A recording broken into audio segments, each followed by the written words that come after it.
KPBS On Demand is supported by Splatero, helping homeowners pay off debt by offering streamlined access to your home's equity with no additional monthly payments or new debt. Splatero provides a lump sum payment in exchange for a share of your home's future value. Pre-qualification is available at splatero.com. Good morning. I'm Annika Colbert. It's Friday, October 15th. How would a public bank work? More on that next, but first, let's do the headlines.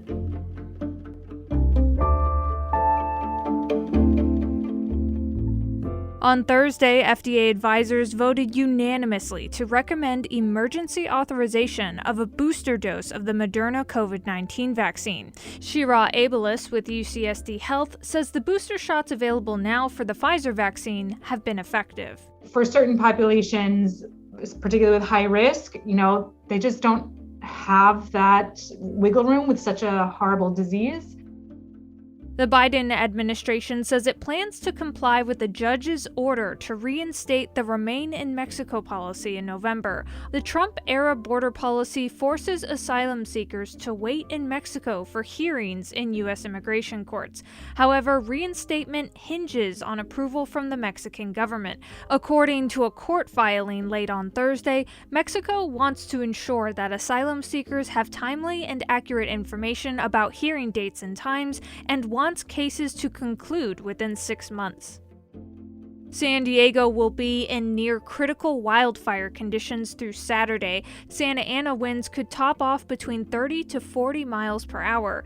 CAL FIRE San Diego Fire Captain Frank Lococo says the winds are a big problem because CAL FIRE's aircraft is grounded in anything above 30 miles per hour. It's pilot safety, and two, it really renders the drops, especially the retardant drops out of our fixed-wing aircraft, it renders them useless because it mists before it hits the ground. Lococo says CAL FIRE San Diego is well-staffed and prepared as we head into peak fire season. From KPBS, you're listening to San Diego News Now. Stay with me for more of the local news you need.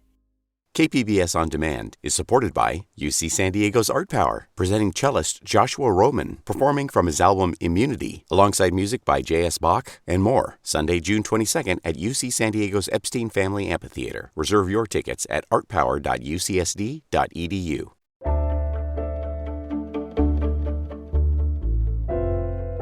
A new California law sets up a commission to study the possibility of a state government-backed public banking system, offering zero-fee banking for thousands of Californians who cannot afford traditional bank accounts.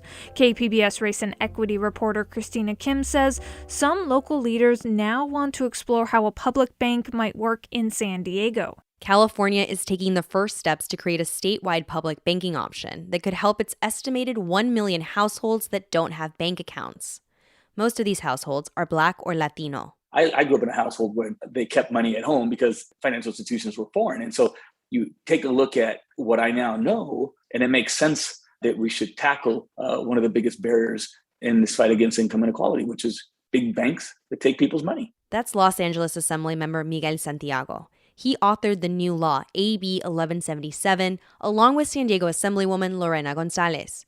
It will set up a commission to study how to create a public banking option. He hopes that will lead to the creation to what he's calling Cal accounts. This will allow consumers in the state of California to get a zero fee, zero cost, zero penalty savings account, checking account, banking account that's currently not available, and then one that they can trust. So what does public banking really mean? It includes public-facing banks that individuals can use for normal banking business. That's what the new law is exploring. It could also be government-owned banks that cities or state agencies could use to deposit their funds and then finance public projects like bike lanes, housing, or other public goods. Here in San Diego, County Supervisor Tara Lawson-Reamer says public banking options could address income inequality. We know that it's easier to get access to capital if you already have capital. So we're really stuck in a pretty vicious cycle of inequality. And I think we should need to be looking at every tool in the toolbox to break that cycle. She still has a lot of questions about how public banking would work in practice, but she likes the idea of a government bank funding public projects instead of the county going through private banks. I think there's a real need as well to look at creating access to capital to do those kinds of investments and make those kinds of investments that we need at a larger scale to serve our community. Nationwide, there are only 2 public banks, one in North Dakota and the other in the territory of American Samoa. In 2019, a California law paved the way for up to 10 local governments to charter public banks. This month, the Los Angeles City Council passed a motion to start drafting a business plan for a public bank, and San Francisco is also not far behind.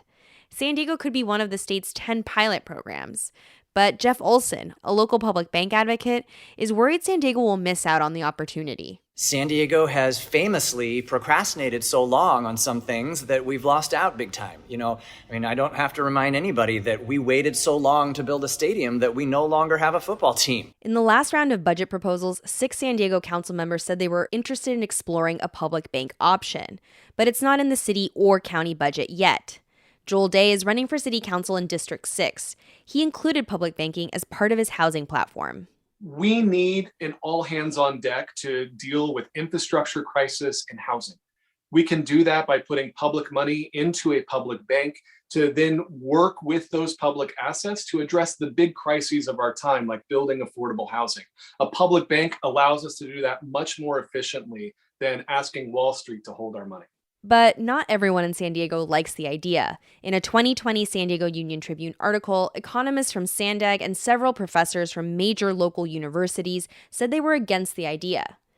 Private sector leaders like Michael Lee, a principal at Cardiff Consulting Services, agrees with their concerns. They're going to lend to activities and individuals and entities that, the private sector isn't lending to now.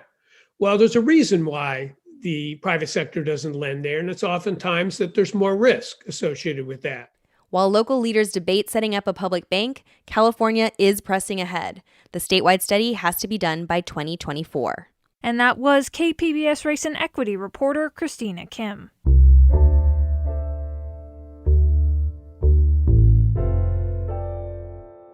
A proposed housing development on a trolley station parking lot won approval on Thursday. KPBS Metro reporter Andrew Bowen says the approval came despite questions about lost parking spaces. The Palm Avenue trolley station in the South Bay has an abundance of parking. That was the case even before trolley ridership plummeted due to the pandemic. Now, a team of developers has the all-clear from the Metropolitan Transit System to build 390 apartments here. They'll be affordable to low- and middle-income households. Last month, MTS board members put off a vote on the project over concerns about the loss of parking. But Jesse O'Sullivan of Circulate San Diego says that's misguided. The best way of increasing transit ridership and meeting our climate goals is with infill development. It's not with parking. The more parking that MTS requires, the less housing it's going to be able to build. And the other goal of meeting our housing affordability crisis is also not served by building more parking. MTS staff are now planning a study on how to accommodate park and ride trolley passengers while also reducing the demand for parking. That could include better access to stations via bus, biking, and walking. San Diego City Council member Vivian Moreno says she's happy with that plan going forward. We can't just eliminate parking and stop there. We have to develop a better transition option to access the station and actively sell them to our customers. MTS owns more than 50 acres of prime real estate adjacent to public transit scattered across the county. That's land that could be key to helping solve the region's housing shortage. But the debate over how or whether to develop that land and how much parking a public transit agency really needs is likely to continue. And that was KPBS Metro reporter Andrew Bowen. The executive director of the California SEIU has resigned. This comes after the leader of California's largest labor union was charged with tax fraud and other felonies. The California Report's Angela Corral has the story. Alma Hernandez and her husband are facing 5 counts of filing false tax returns for allegedly underreporting their income by about $1.4 million over 5 years. If convicted, they could be facing state prison time. A spokesperson for the family tells the Sacramento Bee, which first reported the story, that the pair will clear their names. Hernandez also faces 2 charges of grand theft and 1 of perjury in connection with her work as a treasurer on a 2014 political committee. The complaint says she directed nearly $12,000 in campaign money to her husband for campaign services that he never provided. Hernandez has run SEIU California since 2016. It's the state's largest labor union, representing more than 700,000 workers, and carries big political influence. And that was the California Report's Angela Corral. Coming up, San Diego has one of the highest inflation rates in the nation. More on that next, just after the break.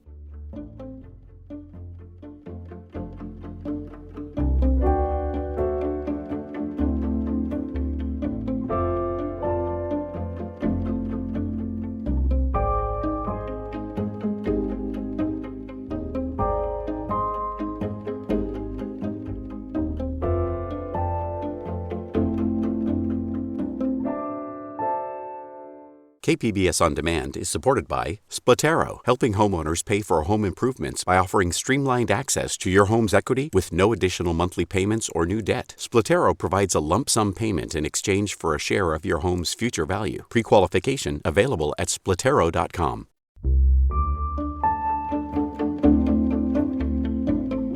San Diego has one of the highest inflation rates in the nation. That's according to data recently released by the U.S. Bureau of Labor Statistics Consumer Price Index for the month of September.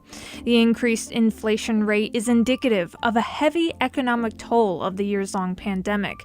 As the holiday season approaches, higher prices and a greatly stressed supply chain are uncovering what experts are calling a greatly overstimulated economy, one where consumers end up paying the price.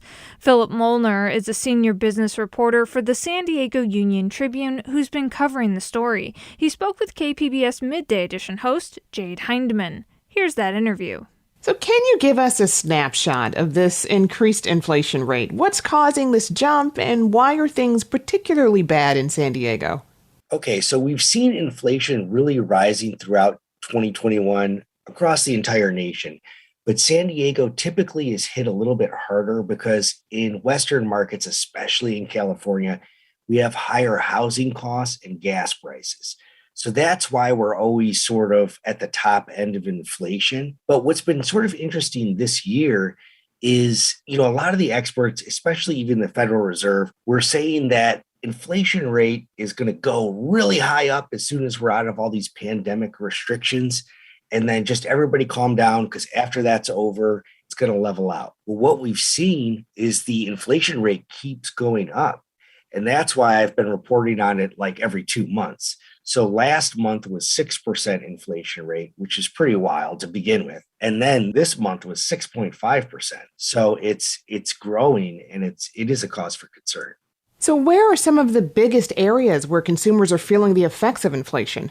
So where consumers are feeling it most is for gas. Unleaded regular is up 40.4% in a year. It's a huge jump. And other jumps are for used cars and trucks, up 23.4%, and energy in general, which is up 31.3%.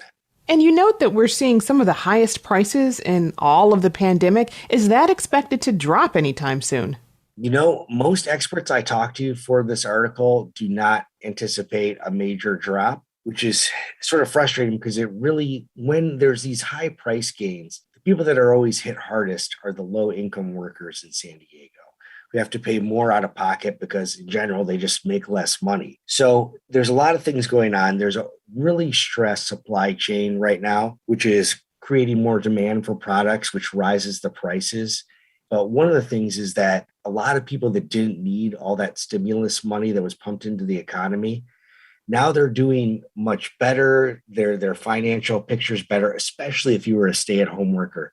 So a lot of those people have more money than they did at this time last year.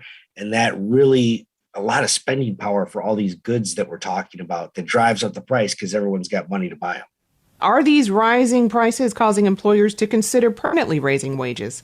Well, what's funny? Whenever I report on the inflation, I always ask the same question, like, is an employer going to read this article or listen to this radio program and say, oh, dang, I got to raise all my wages right now, or my employees are going to be really hurting. And what I've kind of found, even though it might not be the case at whatever business you're at when you're reading the story or listening, but wages are significantly up in San Diego. So it might not be necessarily that employers see this inflation and say, yo, I need to really raise my wages. The fact is, it's already happening. For instance, the latest data I have is for May 2021, where the average wage in San Diego, and keep in mind it's average, so it's going to be weighted to really high wages are going to change things. But the average wage was 34.95 cents an hour. That is an 18% increase in 2 years. So things are really up. And even in normal circumstances, metropolitan areas in California have higher than average inflation rates than the rest of the nation. How is the added pandemic stress making that worse? Well, gas prices is probably the biggest thing that moves the market one way or the other. California gas prices are always higher. So if you see a big jump in gas prices, that's definitely going to affect our inflation rate. One of the things in the past, just about uniformly across most coastal California markets, is higher housing costs. So that often pushes the needle for inflation. But in this case right now, what we're seeing where the big surge is these price for used cars, and back to gas prices. That's really what's affecting right now. But in general, typically when you get these numbers, San Diego and Los Angeles and Riverside, we're usually up at the top. What do these high inflation rates signify for consumers in the long term? Well, for right now, it's rough if you're trying to do a few things. Let me give you a scenario. So say you're sort of a low-income worker and you've just re-entered the economy, you got a new job, but you need a car to get there and your last car broke down. Well, it's going to be really hard to get a used car because they're super expensive right now. And new car prices aren't up as much as used cars, but then again, that's a way bigger expense.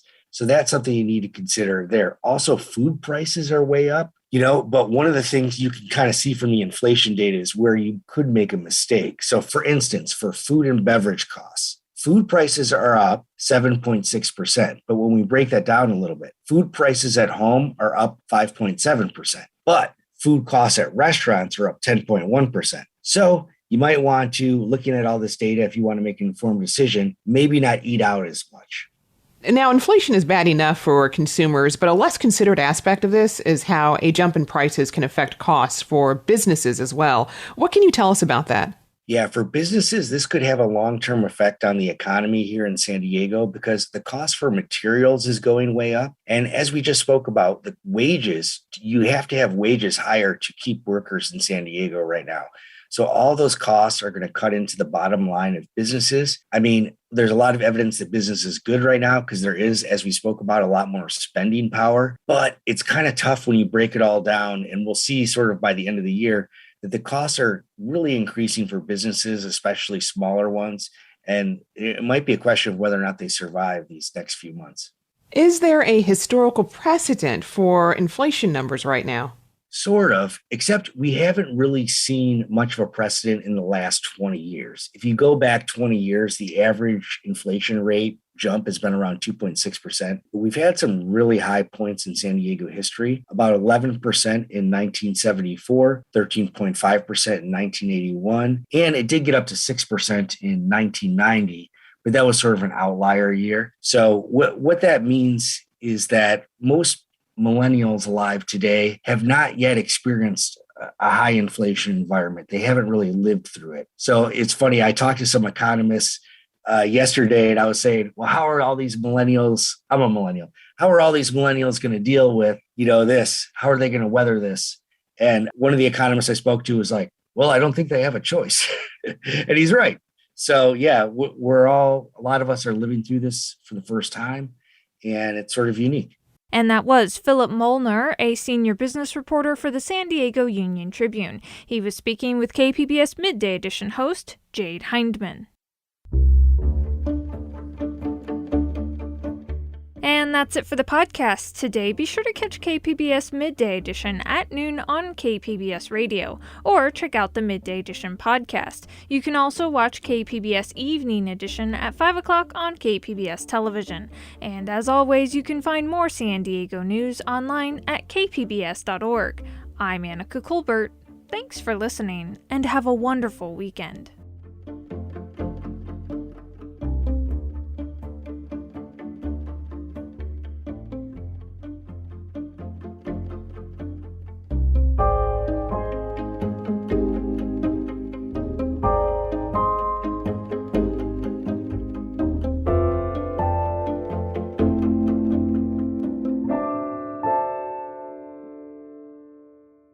KPBS On Demand is supported by UC San Diego's Art Power, presenting cellist Joshua Roman, performing from his album Immunity, alongside music by J.S. Bach and more, Sunday, June 22nd at UC San Diego's Epstein Family Amphitheater. Reserve your tickets at artpower.ucsd.edu.